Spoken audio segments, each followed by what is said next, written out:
सभी भैया बहनों को नमस्कार।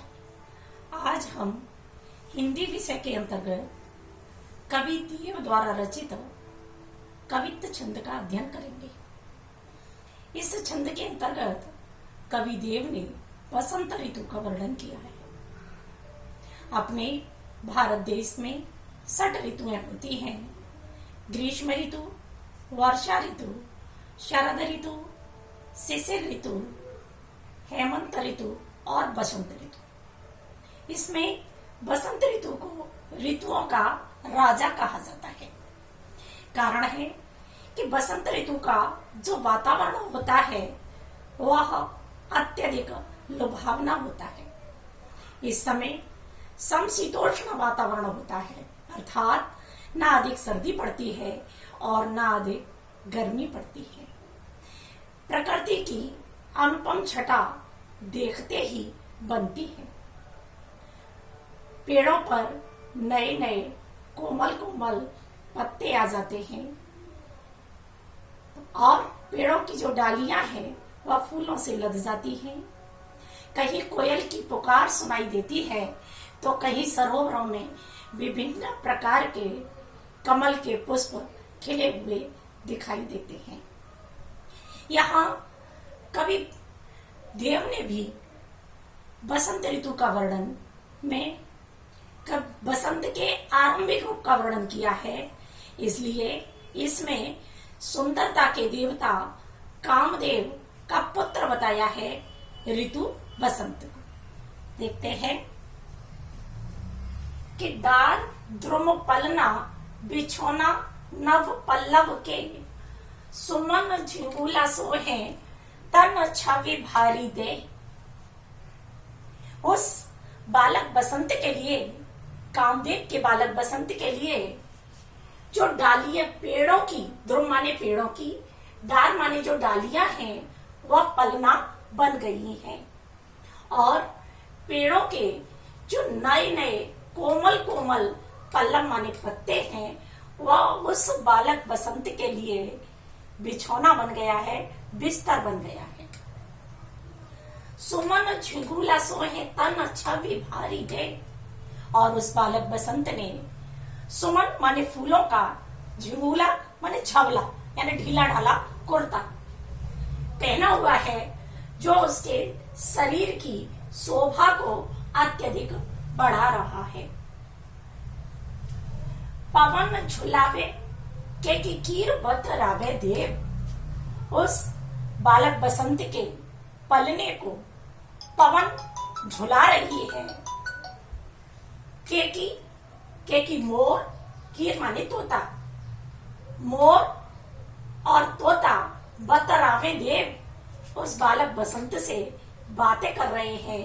अर्थात बसंत ऋतु में कोयल की, कौवे और कोयल की, मोर की और तोते की जो आवाज सुनाई देती है उससे ऐसा लगता है कि वह बालक बसंत से बातें कर रहे हो। कोकिल हलावे फुल सावे कर तारी दे। कोकिल माने कोयल हिला रही है और ताली बजा बजा करके अपनी प्रसन्नता को व्यक्त कर रही है। पूरी पराग सौ उतारो करे राई नोन, कंज कली नायिका लतान सिर सारी दे। कंज कली माने कमल की कली रूपी नायिका, लतान सिर सारी दे, लताओं की साड़ी ओढ़ करके, पूरे पराग सौ उतारो करे राई नोन, पूरे पराग कणों के माध्यम से ऐसा लगता है कि उस बालक बसंत का नजर उतारने का टोटका कर रही हो।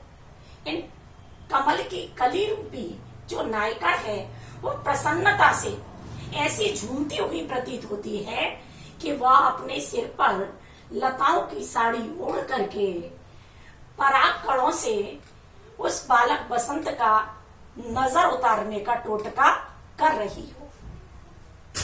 मदन महीप जुको बालक बसंत ताहे, प्रातः जगावत गुलाब चटकारी दे।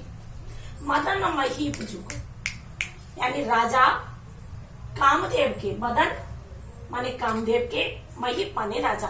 राजा कामदेव के बालक बसंत को प्रातः ही जगावत गुलाब चटकारी दे।